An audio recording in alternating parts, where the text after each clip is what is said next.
Hey, thanks for watching Restitution TV. Um, First of all, I just want to say thank you to those that did subscribe to my channel. Thank you to those that are watching.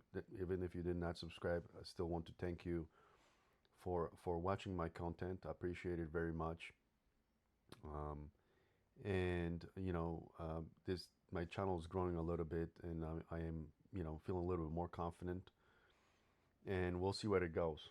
Once I reach maybe I don't know 4 or 5 thousand subscribers, maybe I'll actually turn this into um, a full-time job for me, which is obviously the goal. I would really like to do that. So, and obviously this would never happen unless I have support from you. Um, so thank you so much for those that did subscribe. Thank you so much for those that are watching my channel.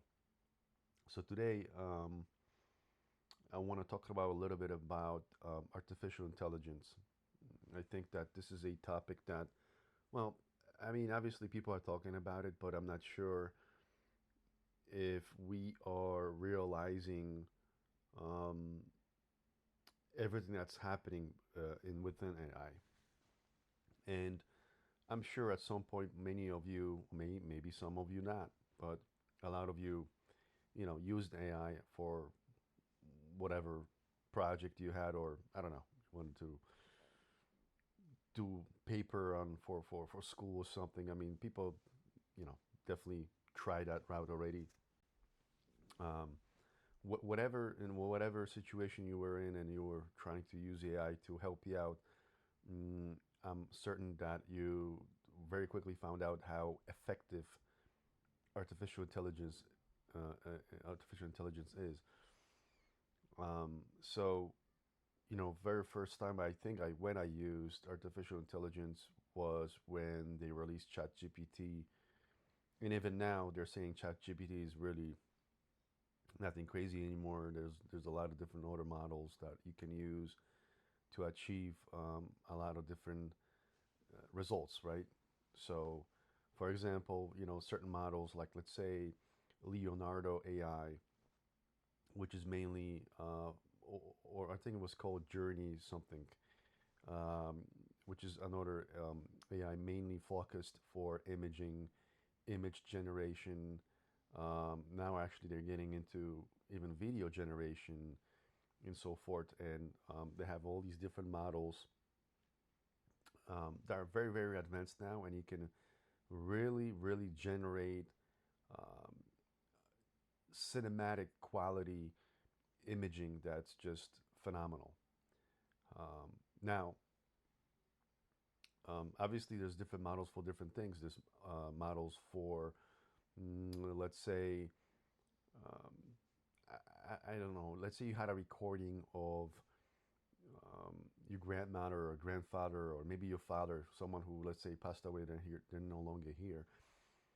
If you have a recording of it, you can actually use certain applications, AI applications that will take that recording, and they'll be able to regenerate their voice. So let's say you can write certain things and narrate them, and it would speak in that voice, that narrated voice, and it will sound almost just like. There may be slight differences here and there somewhere, but and again, I haven't tested this very recently, but I tested it, let's say, a couple months ago, and it was very close. And I was helping my wife on this one project when she had to kind of narrate this guide or something for her work. And what I did is I used that AI.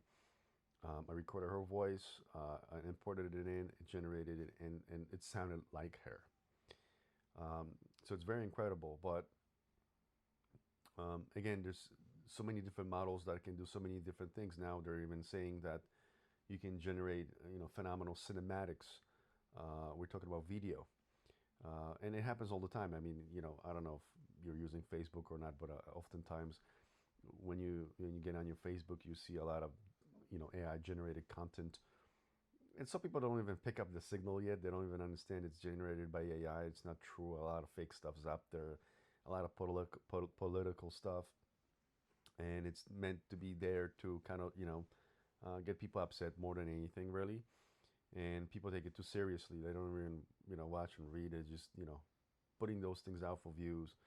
I'm not sure if people are making money on those things or whatever the purpose of that is, or is it the purpose to just deepen the separation, um, the bigger gap between us and the government politically, because obviously today, it's all about the Democrats and the Republicans, and if you're on one side or the other, it will definitely pinpoint if you can be on a family gathering or not. So you have families having disputes now because of politics, and this is something that we never thought about. But this is for another topic more than anything. I want to really talk about more about artificial intelligence and its capabilities. Now, I think that um, you know the problem with AI today is that people don't realize how quickly it advances and how quickly they release updates for the models. I mean, we're talking about from month to month. There's massive progress, and it increases these models' capabilities. I very quickly remember when I start using, let's say, Leonardo AI, and I had like two or three models at that time, right? Which allows you to generate different type of images, and depending on the model you choose, it would have totally different effects, right? Let's say one model would be phenomenal for generating like cartoonish type of art. The other one would be, kind of like glossy, let's say, or for generating like, let's say, metallic things like metallic objects and so forth. And then another one for something else. Now they have, you know, triple, quadruple now amounts of different models that can do different things, including video. And I think they're even implementing audio also. Not 100% sure on that yet, but I think they go in that direction. So it's really incredible how much we advanced from this one chat GPT to then Gemini, and you know Google kind of got behind with all of this. They kind of started with their AI models a little late, but they're very quickly advancing. And also Grok, which is like X, right, which is owned by Elon Musk. So another phenomenal AI tool, just like Gemini. Gemini is very much implemented into, um, let's say, your Android phones, um, and let's say Grok is probably more implemented into, like, I don't know, Tesla cars. I'm sure the Tesla cars have actually Grok implemented in their tool set, which, let's say you're driving somewhere and I think you hold the microphone button for a few seconds and it enables Grok and you can ask it anything you want. Let's say you're looking for something specific, or maybe you're looking for a restaurant in an area that has the best rating. You can literally talk to it and it will tell you, pinpoint your certain location, even add it to your current route, or. So again, it's all getting uh, really, really ahead. You have AI models now coming out where they'll help you build applications, whatever your desire is, right? Um, all these companies are kind of jumping on the bandwagon of AI because everything's like, sort of like subscription based, right? It costs you whatever etc amount of money per month to use those models. You get those. Oftentimes they call it credits, and based on whatever the amount of credits you get each month, you use certain credits for doing certain functions or asking AI to do certain things, right? Let's say you start building an application. Let's say you start with an idea, obviously, right? And then you build on top of it, you test it. And it's very, very smart. It's very, very capable. Um, but that's frightening now because, if we really start looking how quickly this advances, people think that people are not going to lose jobs anytime soon. No, it's already going to start to happen. You already have companies not even looking to hire people on a developer, let's say, level, or even law firms. People that get out of school with their master's degree, they can't find a job because why would they hire someone when they're going to have to pay them whatever etc amount of thousands of dollars a year when they have, you know, a high model that's going to do equivalent much quicker, much faster, a lot more proficient. It doesn't need someone to maybe steer it into specific directions, do a little bit of testing maybe. Someone on some programming knowledge, let's say if you're building applications, depending on what you're doing, right? But it's scary because look, if you think that today, this job thing, um, it's not gonna affect us, it will very quickly, and you'll be very quickly disappointed. I'll give you an example. I think I was watching a video once of this billionaire talking about when he took a Uber ride somewhere from one of those airports, and he's talking to a Uber driver, and she's, they got into a conversation, and she's telling him that, she's driving Uber now, but she's got two master degrees. One was master's degrees. One was somewhere in medical field, which somewhere it didn't really land for her. She couldn't find a job, and so she went to the second one. And while you're driving and talking about Uber, he kind of asked her like, how does Uber pays, how much money she can make, driving Uber, if it's sustainable. And she obviously said it's sustainable for her for now. But as they're talking, they're stopping at a light, and right next to them is that um, an autonomous taxi, Wahoo, whatever it's called, that the taxis that drives themselves, and it's just like kind of like hitting him right there. I was like, wow, she doesn't even realize that very quickly, very soon. We're talking about maybe a year or two or three. In that period of time, uh, um, that thing's gonna put her away, from having a Uber job anymore. Like she's gonna lose that job because why would they pay, drivers? Companies gonna start investing into buying those taxis and using them, and all they have to do is just maintenance on them, and then I have to pay the driver. So now you eliminate the actual driver to pay them. You just make sure you have maintenance on these vehicles, which any Uber driver has to maintain their vehicles. But it that quickly how it, and not only that, she's got two master's degrees, um, and she's in massive debt now. Um, not even landing a job to pay the student loan debt. So again, I think that if you are today not thinking that AI is going to take over, you are into a rude awakening. Because why would I hire a developer today if I can have AI develop anything, almost what I want it to imagine, um, and maybe have a developer on limited time frame where they can just overlook the project and make sure that it gets done in a way that I want to achieve it 100%. But really, the code is just literally flying through, and it's done so quickly where a regular developer, if you have asked a guy to do it, he will tell you, well, it's going to take me a month of time to rewrite all the code to test it. Now this guy, all he has to do is just to test it. He doesn't have to write the code. It's written, and we're talking about cutting from, let's say, a month of time to a week of time, probably even less, a few days. So we are advancing at a pace that I don't think we understand yet. How quickly it or all of it is moving forward. How quickly it's moving forward. And not only that, we're talking about just regular models that we want to use for certain things that we would like to do, but we're not talking about the models that um, countries are building. We have this China versus United States, the AI race there. Someone has to win that race. Whoever wins that race is going to be on top.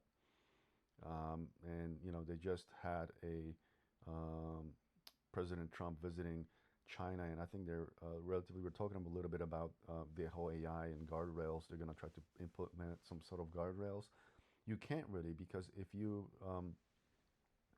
put those guardrails, that means you're stopping someone's progress. But how do they really have to talk about this on a national level, because this AI needs to be put in check. This whole race, we need to slow down with it. That's what I'm trying to say. That's what I'm getting at.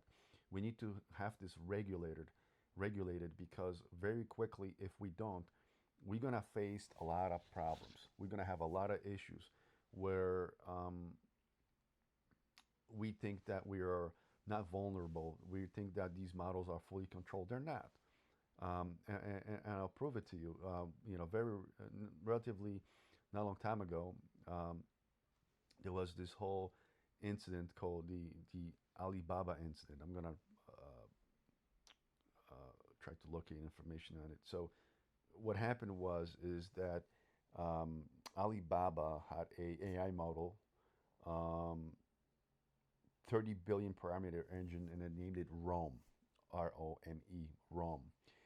Uh, um, it was undergoing reinforcements and learning and learning multi-step coding tasks and different tool usage.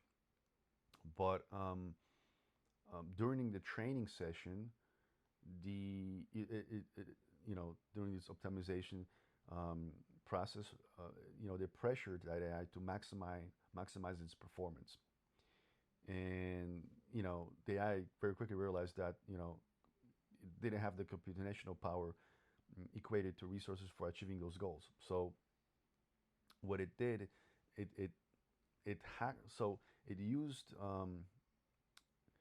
to acquire like more of the computing power. It probed eternal networks and established like reverse SSH tunnel.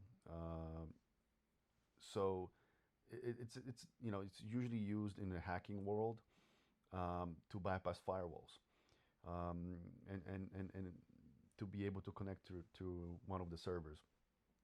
And then it decided that it can do hijack some resources. So in other terms, it quietly diverted to provision GPU assigned to its training and it began running unauthorized cryptocurrency mining. So it realized that it doesn't have mm, the funding, to achieve the goals that it wants to achieve. So it decided that, okay, well, if I don't have those goals to achieve more computing power, I need more resources. Um, I'm gonna find a way how to get them. So it was mining a cryptocurrency, like let's say Bitcoin or Litecoin or whatever. Again, it hijacked certain machines in order to do so. So think of it like I'm not sure if you're very versed with cryptocurrency, but at the beginning it was very people made a lot of money on this because they would use machines. They would have nothing but servers, um, not even servers, but build specific cryptocurrency farms.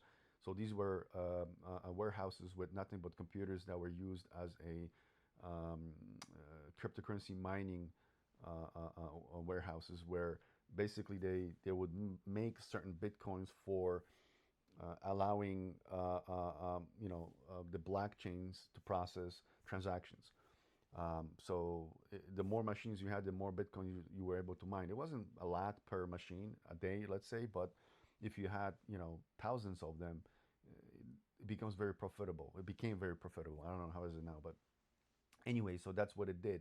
It mined cryptocurrency to be able to achieve more processing power. So imagine, let's say, you have some sort of application, maybe some kind of a system that requires specific computing power, right? Let's say you're running some sort of application and it's hosted somewhere, and you're paying whatever amount of money for that host for that computing power. But realistically, for your application to achieve its performance, optimal level of performance, you would need a higher plan, right? Which costs you a lot more money, and you're not able to afford it at the time, right? So technically, you're not really being into that optimal setting. So this thing figured out that okay, I need to be on a, let's say, better plan, or I need more computing power. In order for me to achieve better computing power, I need to have more funds to do so. And it decided that it's going to mine bitcoins. Now, this is very scary because they didn't tell it to do so. It achieved that on its own. They pressured it to make sure, the performance is a lot more higher to maximize that performance. And it couldn't perform the maximized performance because whatever the computing power wasn't out enough.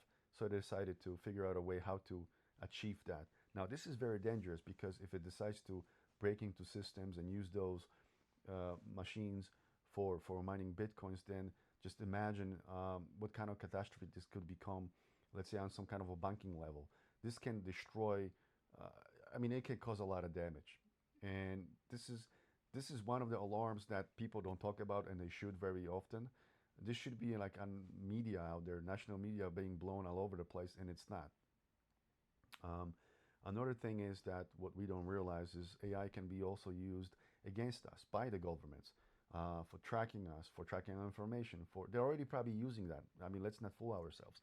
They're already probably using AI for achieving that. Uh, um, those levels of information. I think they're actually. I was reading an article not long ago when some woman got charged um, for I don't know, from theft or was killing or something, and it was because the AI falsely identified her in the incident. It wasn't that woman actually, it was someone else, but it made a mistake, and the poor woman was getting in trouble by sheriffs. They're walking into her home, arresting her, and she was babysitting her daughter's child or something, and she couldn't explain. She was interrogated, obviously, and at some point later on, they figure out that something happened, and they let her loose. But oh my gosh, I mean, if things like that happen, they're already using AI to identify criminals. Like people think that because they wear masks, they can go in there and rob homes and nothing's gonna happen. If they start implementing those into those detection systems or whatever, or identifying systems, AI is gonna be able to identify the person's face and so forth and so forth. Which we again we're working into a very dangerous area now because those wrong um, identifications could come become a problem, and innocent people are gonna land in jail, right? So I know that is this is a lot. I know that there's just this video is becoming pretty long, but I know there's tons of things out there that with AI that we should be very careful and kind of pay attention of what's going on. Because truly, I believe that we can become nothing but slaves. They're gonna be able to know everything we do, every moment we do it. Even like operating systems can have implemented AI that's constantly reading our what we're doing on our computers. So, we thought that we have not much privacy, but now it's going to be even worse. You're not going to have zero privacy. Even when you're at home, you think you can do whatever you're being watched 24/7. Your phone is probably listening to you 24/7. Don't fool yourself.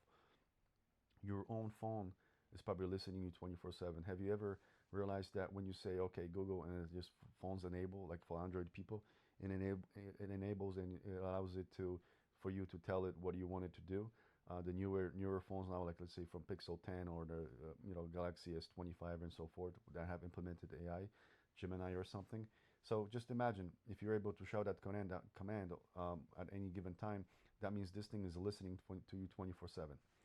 But anyway, I just want to pass that along. I think that's a good topic to talk about. And again, I really would like to hear what do you guys think about whole AI situation?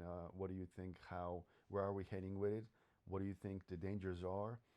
If you could please comment. I'll obviously respond. If you could please subscribe to my channel, it will help me very much and it will help me grow. Again, I'm really hoping that someday this could become my full-time job, but I can't get there without you guys. So I would very much appreciate if you subscribe to my channel, hit that bell button, so this way you are aware next time I'm making a video. And just please comment. Thank you so much, and you have a wonderful rest of the day. Thanks.